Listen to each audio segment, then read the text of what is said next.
सब देखने और सुनने वालों की खिदमत में मोहब्बत भरा सलाम। कल मैंने खान साहब से रब्ता किया ताकि प्रोग्राम करूं और खान साहब बर्लिन पहुंचे हुए। मैंने कहा बड़ी खान साहब हिम्मत है आपकी।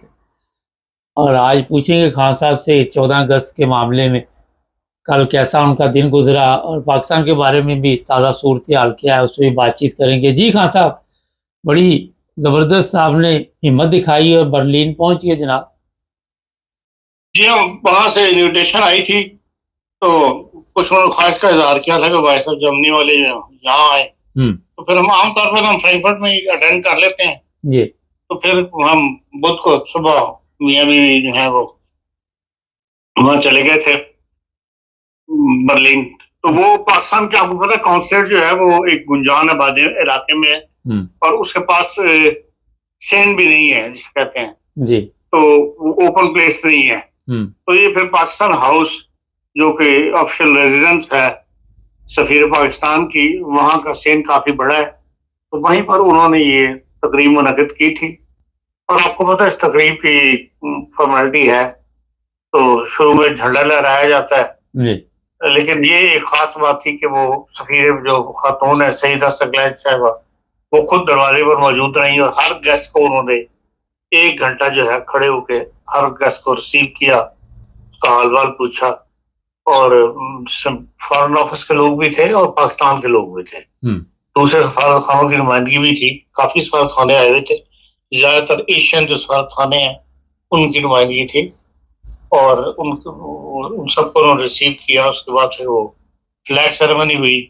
और अब के ये है कि पाकिस्तान के कौमी तराने के साथ जो जर्मन का कौमी तराना है वो भी बाद में बजाया गया या उसकी टेप जो थी वो चली और फिर जो पैगामात है वो पढ़ के सुनाए जाते हैं। और सफीर पाकिस्तान ने फिर खिताब किया। जो डायरेक्टर जनरल हैं वजारत खारजा के अंदर यहाँ पर इसमें बर्लिन में जी। वो नई अपॉइंटमेंट है लेकिन काफी बड़ी उम्र के आदमी थे, उन्होंने भी खिताब किया। लेकिन आपको पता है वही फॉर्मेलिटी की नॉर्मल बातें होती है कि ट्रेड पार्टनर बहुत ज्यादा है, हम पाकिस्तान के साथ मिलकर काम करना चाहते हैं। कोई ठोस बात जो है वो ऐसी सामने नहीं आई, ना ही उन्होंने कोई सियासी दहशतगर्दी का जिक्र किया। सफीर साहब ने तो यकीनन कश्मीर का जिक्र किया लेकिन जवाबन तकरीर में जो उसके बात की इन्होंने डायरेक्टर जनरल ने उन्होंने कोई ऐसा ना तो कश्मीर का जिक्र किया ना कोई ऐसी दहशतगर्दी का जिक्र किया। हाँ, सिक्योरिटी का जिक्र यकीन उन्होंने किया। अब इससे मुराद उनकी दहशतगर्दी थी वो थी कि बहरहाल खित्ते के अंदर सिक्योरिटी के खदशात जो है वो हल ना ही उन्होंने कोई ऐसी ह्यूमन राइट्स की वहां पर बात की। लेकिन काफी तादाद में पाकिस्तानी भी आए हुए थे और जो दूसरे ममालिक के सफारा आए उनके साथ भी मैंने भी कई सफरा से वहां पे बात का मौका मिला। वो इन्होंने इंटरव्यू तो नहीं दिए लेकिन एक दो ने दिए, ज्यादा नहीं दिए। मैं खास तौर पर जो डायरेक्टर जनरल की तकरीर थी वजारत खारजा की उनकी तकरीर के रेफरेंस में उनसे गुफ्तगू करना चाहता था लेकिन वो राजी नहीं हुए। उनका कि हमें इजाजत लेनी पड़ती है अपनी मिनिस्ट्री से, उसके बाद हम इंटरव्यू दे सकते हैं, इसलिए मैं ये इस वक्त आपकी कोई मदद नहीं कर सकता। लेकिन बहरहाल एक अच्छी तकरीब थी और खाने पीने को खूब वफर मिकदार में दिया हुआ था, मौजूद था। तो इस लिहाज से फिर ये पुराने पाकिस्तानी बहुत सारे मिले वहां पे, अच्छा, जिनसे लंबे अरसे से रब्ता नहीं था। मंजूर अवान साहब है पीपल पार्टी के, बिल्कुल जवान से आए थे मेरे जमाने में। अब काफी अरसे से उनका रब्ता नहीं था, उनसे मुलाकात हुई। हारून अपने जहूर साहब एक पुरानी जर्नलिस्ट है यहाँ पे, सबसे पहले बर्लिन में वो आए थे और वो बर्लिन से लिखा करता है, उनसे मुलाकात हुई। ऐसे पुराने दोस्तों से काफी उनसे मुलाकात हो गई। तो एक अच्छा इवेंट जो था वो मतलब हमने अटेंड किया। अच्छा खान साहब, कल पाकिस्तान में भी 14 अगस्त ज़ाहिर है मनाया जा रहा था और बड़े मेडल शेडल तकसीम किए गए, आपके इल्म में है ये सब कुछ? जी मेरे इल्म में है। जैसे एज ए सहाफी जी, एक गैर जानबदार होते हुए मुझे कल की जो कार्रवाई है उसमें दो बातें बड़ी महसूस हुई हैं। ये कल से मुराद योमे जो आज़ादी हमने मनाई है जी। हमने हमेशा इसको दो हिस्सों में तकसीम रखा है, एक 23 मार्च और एक योम पाकिस्तान और एक आज का दिन योम आज़ादी का जी। और 23 मार्च के दिन हम ज्यादातर पाकिस्तान की वो गुफ्तगू करते हैं कि जी हमने आज़ादी हासिल करने के बाद पाकिस्तान में क्या कुछ हो रहा है या क्या पाकिस्तान की अहमियत क्या है, इस मौजू को ज्यादा न, लेकिन जो आज 14 अगस्त का दिन होता है, इस दिन हम आज़ादी की बात करते हैं कि हमने आज़ादी की, तहरीक आज़ादी की ज्यादा बात की जाती है, तहरीक आज़ादी में कुर्बानियां देने वालों की बात की जाती है, और इस कुर्बानी से हमने क्या हासिल किया इसकी गुफ्तगू की जाती है। लेकिन जो पैगाम इस्लामाबाद से जारी हुए, और वो भी, और सफीर साहबा की भी तकरीर के अंदर जो है वो बुनियादन मरसूस और हक को बातिल मार का जो था, उसी की गर्दान जो है वो सब ने पेश की। जो एक छोटी सी जंग हमने की है, 4-5 जैसे जब तैयारे हमने गिराए हैं, 4-5 दिन की वो जंग थी, उसको इस कदर नुमाया करके पेश किया जा रहा है कि भाई हमने एक नई जिंदगी हासिल की है। गोया कि इतना बड़ा खतरा था भारत हमारे लिए कि भाई हम उससे इतने डरे हुए थे कि अब हमें एक नई जिंदगी जो है, यही आप देख लें कि एजाजात के मामले में 488 एजाज जो है वो दिए गए हैं, बगैर जैसे कहते हैं फील्ड में जंग लड़े, ऑपरेशन रूम में बैठे बैठे जो है वो 3-4 हलाल जुर्रत जो है वो दे दिए गए हैं। अब ये हलाल जुर्रत को छोड़ा नहीं है, तो निशाने हैदर तो चले आप देते ही सिर्फ उसको है जो बेचारा शहीद हो जाए जंग लड़ते हुए। और उसके बाद दूसरा बड़ा एजाज हलाल जुर्रत है। अब तक जितने भी हलाल जुर्रत दिए गए हैं, 65 की जंग में दिए गए, 71 की जंग में दिए गए, लोगों ने, जर्नैलों ने फील्ड के अंदर कुर्बानियां दी हैं, फील्ड के अंदर गाइड किया या फील्ड को कमांड किया, फौजों को आगे बढ़ाया। अखनौर के अंदर, सियालकोट के अंदर जो उसकी जंग टैंकों की सबसे बड़ी जंग लड़ी गई, उसकी बुनियाद पर यह लाहौर को जो बचाया गया, BRB नहर तक जो आ गई थी इंडियन फौज, मेजर सरफराज को जो दिया गया था। लेकिन अब तो यह है कि ये इस जंग में तो कोई फौजें आमने सामने नहीं आई, आपने फिजा में कवच किए रखा है जहाज उड़ा के, उन्होंने भी और आपने भी, और उसके ऊपर ऑपरेशन रूम से बैठे बैठे जो है वो हलाल जुर्रत जो है वो जारी कर दिए गए। और एक बड़ी तादाद है जो सीनियर अफसर्स को भी दिए गए, जूनियर्स को भी दिए गए।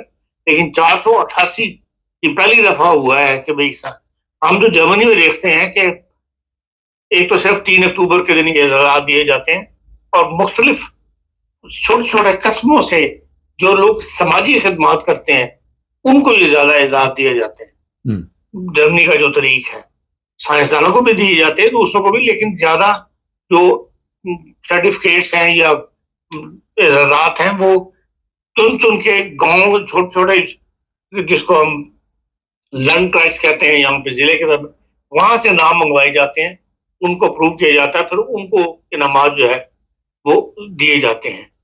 तो ये मैंने कभी देखी कि भाई अब आप देखें कि जो इंजीनियरिंग के अंदर, साइंस के अंदर, एजुकेशन के अंदर कुल 8 एजाज हैं, और जर्नलिस्ट जो है 13 एजाजात दिए गए हैं। अब ये सिवाय जर्नलिस्ट को नवाजने के, उनको काबू में रखने के, और ऐसे अननोन जर्नलिस्ट भी हैं जिनको हमने कभी नाम नहीं सुना, उनके कभी कालम नहीं पढ़े, लेकिन वो ऐसी खबरें बना के यकीनन लगाते हैं अखबारों के अंदर, जिनके अंदर जो हुकूमत को सपोर्ट करती हैं या एस्टेब्लिशमेंट को सपोर्ट करती हैं। तो 13 जर्नलिस्टों को वो इनामात दिए गए। इसी तरह आप देख लें कि भाई ज्यादातर इनामात जो सियासी लोगों को दिए गए हैं वो भी वही हैं जो उनकी अपनी पार्टी के लोग हैं। अब जो बिलाल भुट्टो, उसको कौन से एजाज की जरूरत है, उसका नाम ही काफी है इतना बना, लेकिन उसको भी सिविल एवाज सबसे बड़ा दिया गया। वो क्या, उसके पीपल्स पार्टी के एक लंबी लिस्ट है जिनको दिए गए। फिर अताउल्लाह तारड़ की क्या खिदमत है, पहली दफा वो वजीर इत्तलात बना है यहाँ पर, अभी 3 दिन हुए आपको हुकूमत शुरू किए हुए, साल पूरा नहीं हुआ आपकी हुकूमत करते हुए। आपको अपने वजीर इत्तलात को जो है वो पाकिस्तान दे रहे, जो भी एजाज को दिया गया है, तो ये जैसा कहना चाहिए अब आप अंदर क्या रेवड़िया बांटे अपनों को, तो वो कैफियत हुई है इस दफा तो एजाजात की। हर साल इन पर इतराज होता है, लेकिन इस दफा तो 488 की फहरिस्त जो है उसमें से शायद 80 भी जो है वो लोग यही कह रहे हैं जो अखबार में लिखा जा रहा है। सोशल मीडिया पर तो लोग लिख लिख के अपनी राय भेज रहे हैं, उसमें यही इतराज किया जा रहा है कि ये इन्होंने बंदर बांट है, खुद ही अपने एजाज जो है वो तकसीम कर लिए।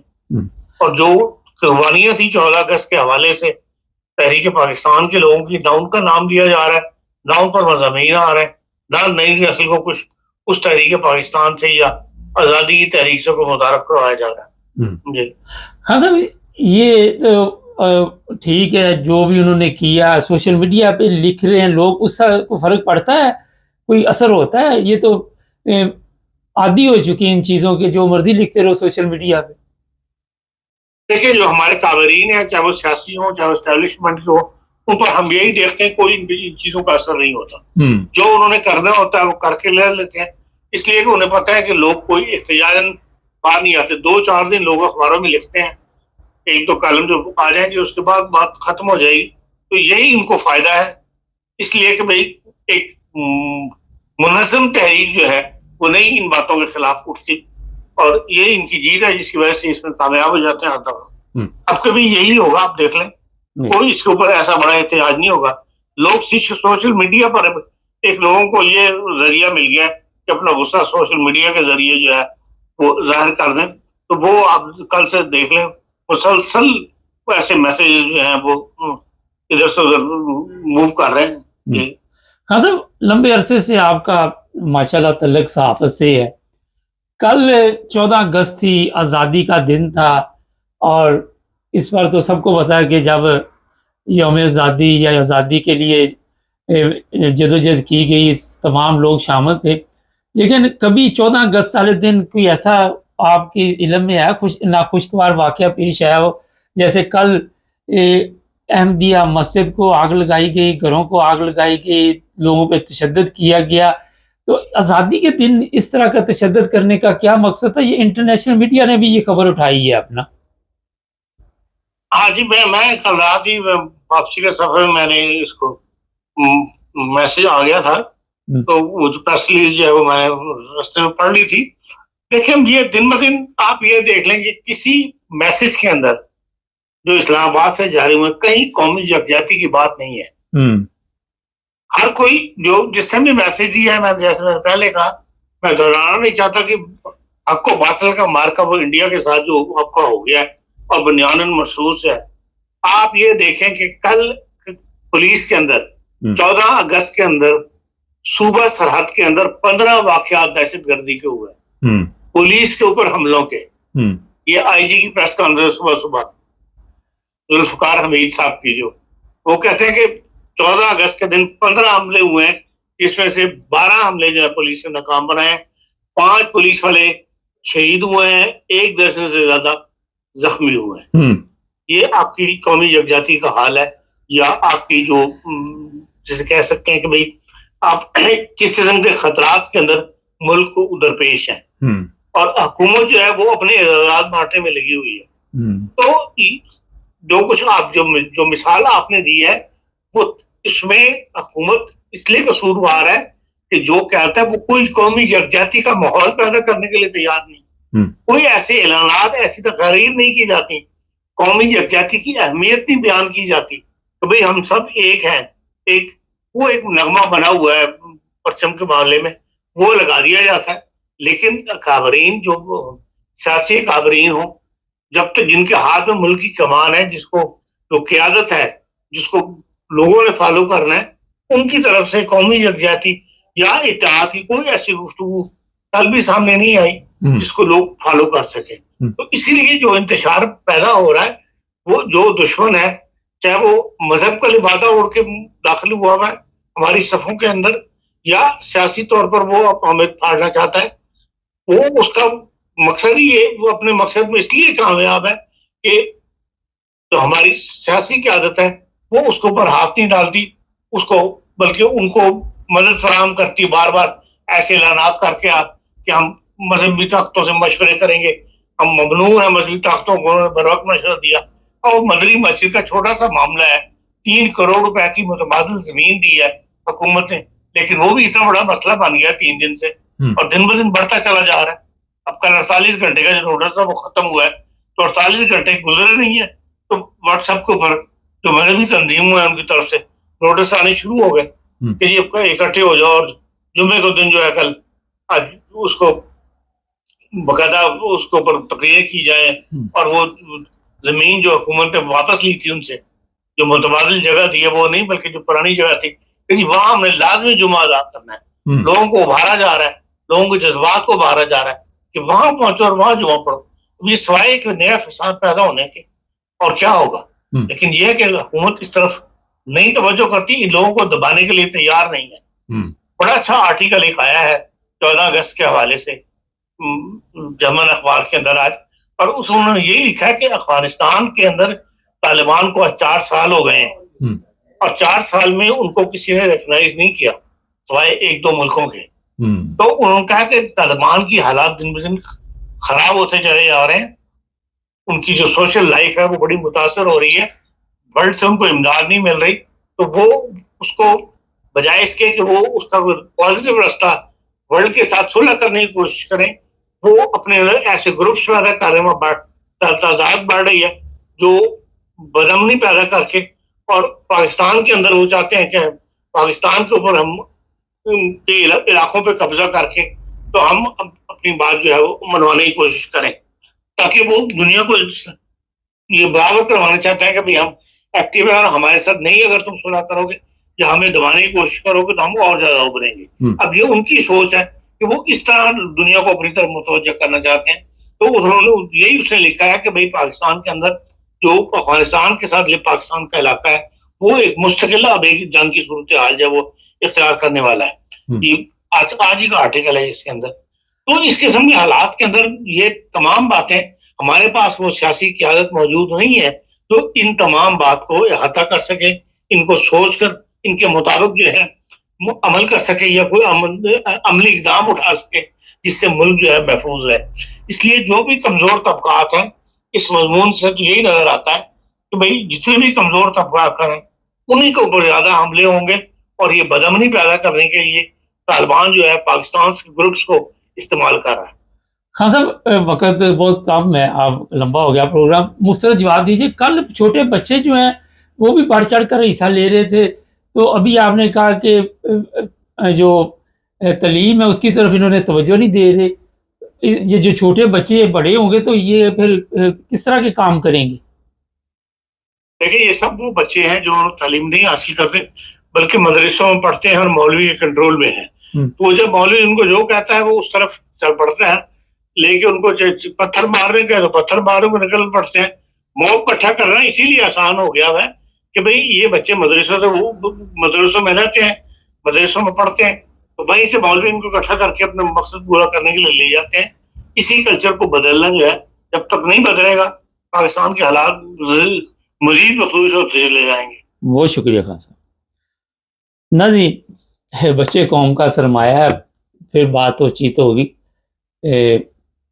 जो हालात पाकिस्तान के हैं वो आप सबके सामने, चैनल को सब्सक्राइब कर लें।